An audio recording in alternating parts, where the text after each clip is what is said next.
Hello friends, எல்லாருக்கும் வணக்கம். இன்றைக்கி நம்ம சேனலில் பார்க்க போகிற ரெசிபி என்னன்னு பார்த்தீங்கன்னா சிக்கன் மசாலா. இது ரொம்ப ஈஸியாக செய்யக்கூடிய ஒரு ரெசிபி, அதே சமயத்தில் ரொம்ப டேஸ்டியாக இருக்கும். வாங்க சிக்கன் மசாலா எப்படி பண்ணுறதுன்னு போய் பார்க்கலாம். முதல்ல அடுப்பை பற்ற வச்சு கடாய் வச்சுக்கோங்க. கடாயில் 1 டேபிள் ஸ்பூன் அளவுக்கு எண்ணெய் சேர்த்துக்கலாம். அதுக்கப்புறமா நம்ம நல்லா கழுவி க்ளீன் பண்ணி வச்சுருக்க சிக்கனை சேர்த்துட்டு வதக்கிக்க போகிறோம். சிக்கன் வதங்கினதுக்கப்புறம் பார்த்திங்கன்னா ஒரு மாதிரி ஒயிட் கலர் சேஞ்ச் ஆகும். அந்த நேரத்தில் நம்ம அடுப்பை ஆஃப் பண்ணிடலாம். பாருங்கள், கலர் சேஞ்ச் ஆகிட்டுருக்கு.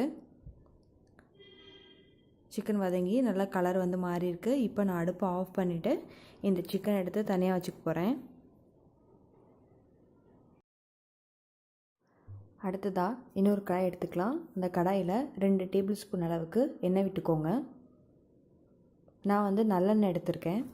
எண்ணெய் நல்லா சூடாயிடுச்சு. இப்போ இந்த நேரத்தில் ஒரு பிரிஞ்சி இலை, ஒரு துண்டு பட்டை, அப்புறம் 3 கிராம்பு, 2 ஏலக்காய் இதையும் சேர்த்துட்டு நல்லா ஃப்ரை பண்ணிக்கலாம். கிராம்பு வெடிக்கும், பார்த்து பண்ணுங்கள். இப்போது இது நல்லா பொரிஞ்சிருச்சு. இந்த நேரத்தில் நான் 2 பெரிய வெங்காயத்தை சின்ன சின்ன பீஸாக கட் பண்ணி வச்சுருக்கேன். அதை இதோடு சேர்த்துக்க போகிறேன். வெங்காயத்தை சேர்த்துட்டு நல்லா வதக்கிக்கோங்க. இதோட ஒரு பச்சை மிளகாயை கீறி போட்டுக்கலாம்.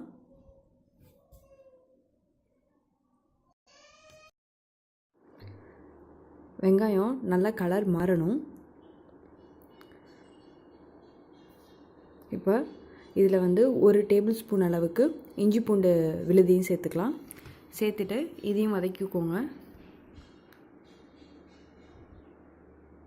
இஞ்சி பூண்டோட பச்சை வாசனை எல்லாம் போகணும், அது வரைக்கும் நம்ம இதை வதக்கணும்.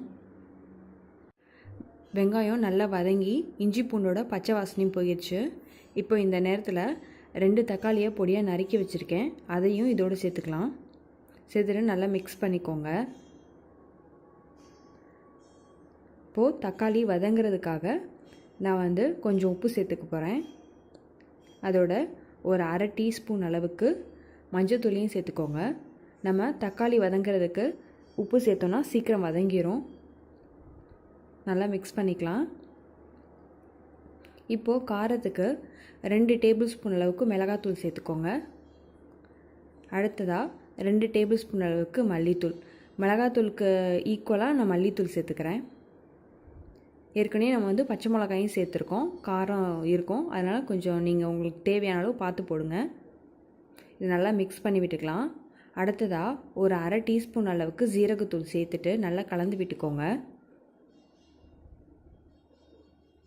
இந்த மசாலாத்தூளோட பச்சை வாசனை போகணும். அது நேரத்தில் மசாலா எல்லாத்தோடையும் நல்லா மிக்ஸ் ஆகணுன்றதுக்காக கொஞ்சோண்டு தண்ணி விட்டுட்டு நல்லா கலந்து விடுங்க. இது ஒரு கொதி வரட்டும். பாருங்கள், எல்லா பக்கம் நல்லா மிக்ஸ் பண்ணி விட்டுக்கலாம். பாருங்கள், இந்த கலவை நல்லா கொதிக்க ஆரம்பிக்குது. அடுத்ததாக நம்ம இதில் சிக்கன் சேர்த்துக்கலாம். இப்போ பாருங்கள், மசாலா நல்லா வெந்திருக்கு. நம்ம ஊற்றின எண்ணெயெல்லாம் தனியாக மேலே பிரிஞ்சு வந்திருக்கு பாருங்கள். இப்போது இதை நல்லா ஒரு தடவை மிக்ஸ் பண்ணி விட்டுருங்க. பார்க்கவே எவ்வளோ நல்லா இருக்குது பாருங்கள், சூப்பராக. இப்போது இதில் நம்ம வதக்கி வச்சுருக்க சிக்கனை சேர்த்துக்கலாம். சிக்கனை சேர்த்துட்டு நல்லா மிக்ஸ் பண்ணி விடுங்க. சிக்கனில் மசாலா எல்லாம் படுற மாதிரி.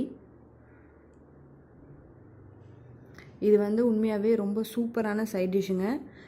தயிர் சாதம், ரசம் சாதம் கூட வேறு எதுனாலையும் அடிச்சிக்கவே முடியாது, அவ்வளோ நல்லாயிருக்கும். அது நல்லா கலந்து விட்டுக்கோங்க.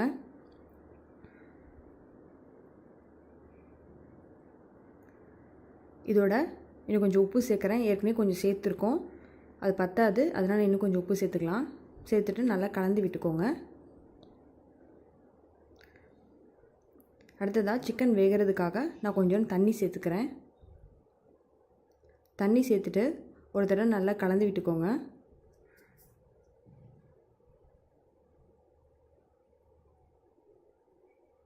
அடுத்ததாக இந்த சிக்கனை ஒரு 20 நிமிஷம் வேக விடலாம். ஒரு மூடி போட்டு வேக விடுங்க. அப்பப்போ நடுவில் கொஞ்சம் கொஞ்சம் மிக்ஸ் பண்ணி விடுங்க. ஆல்மோஸ்ட் 20 மினிட்ஸ் ஆயிடுச்சு. பாருங்கள், நம்ம ஊற்றின தண்ணியெல்லாம் வற்றி சிக்கனும் நல்லா வெந்து நல்லா சுருண்டு வந்துருக்கு பாருங்கள். சூப்பரான சிக்கன் மசாலா வந்து ரெடி ஆயிடுச்சு. இது ரொம்பவே ஈஸியாக பண்ணலாம். ரொம்ப அரைச்சி மசாலாலாம் மிக்ஸ் பண்ணுன்ற அவசியம் எதுவுமே கிடையாது. அதே சமயத்தில் ரொம்ப டேஸ்டியாக இருக்கும். மறக்காமல் நீங்களும் வீட்டில் ட்ரை பண்ணி பாருங்கள். ட்ரை பண்ணி பார்த்துட்டு எப்படி இருந்துச்சுன்னு சொல்லிட்டு எனக்கு கமெண்ட் பண்ணுங்கள். மறக்காமல் நம்மளோட சேனலை சப்ஸ்கிரைப் பண்ணாதவங்க சப்ஸ்கிரைப் பண்ணிவிட்டு அப்படியே பக்கத்தில் இருக்க அந்த பெல் பட்டனையும் ப்ரெஸ் பண்ணிடுங்க. அப்போ தான் நம்ம போடுற வீடியோட அப்டேட்ஸ் உங்களுக்கு உடனுக்குடன் வரும். மறுபடியும் இன்னொரு சூப்பரான வீடியோவில் உங்களை நான் சந்திக்கிறேன். தேங்க்ஸ் ஃபார் வாட்சிங்.